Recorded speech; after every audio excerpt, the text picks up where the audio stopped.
সন্ধ্যা হলে সবার মনেই চলতে থাকে কি খাবো কি খাবো। আর আমারও খুব জোরে খিদে পেয়েছিল, বাইরে যেতে একদম মন চাইছিল না। তাই ফ্রিজেতে একটু চিকেন ছিল, তাই বানিয়ে নিলাম ঝটপট চিকেন পকোড়া। তবে জানো তো বন্ধুরা, এই প্রথম আমি চিকেন পকোড়া বানাচ্ছি, তবে কেমন হবে না হবে সেটা আমি জানি না। দেখো, আমি প্রথম চিকেনগুলো সুন্দরভাবে কেটে নিয়েছি, আর তার মধ্যে দিয়েছি একটা ডিম ভেঙে দিয়েছি, তারপর দিয়েছি কাঁচা লঙ্কা বাটা, তারপর দিয়েছি আদা বাটা আর একটু রসুন বাটা দিয়েছি, তারপর একটু পাতিলেবুর রস দিয়েছি, আর তার সাথে দিয়েছি লঙ্কার গুঁড়ো, গোলমরিচের গুঁড়ো, তারপর দিয়েছি একটু কর্নফ্লাওয়ার আর একটু ময়দা, সামান্য লবণ, তার সাথে দিয়েছি সয়া সস আর ভিনিগার।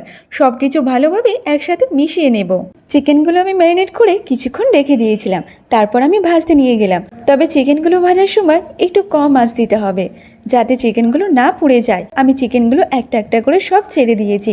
তবে আমার একটু ক্যামেরা নড়াচড়া হচ্ছিল, কারণ আমি এক হাতে ক্যামেরা ধরেছিলাম আর এক হাতে ভাজছিলাম, তাই আমার একটু প্রবলেম হচ্ছিল। কিন্তু সত্যি বলছি, এই প্রথমবার চিকেন পকোড়া বানিয়েছি, সত্যি খুব সুন্দর টেস্টি হয়েছিল।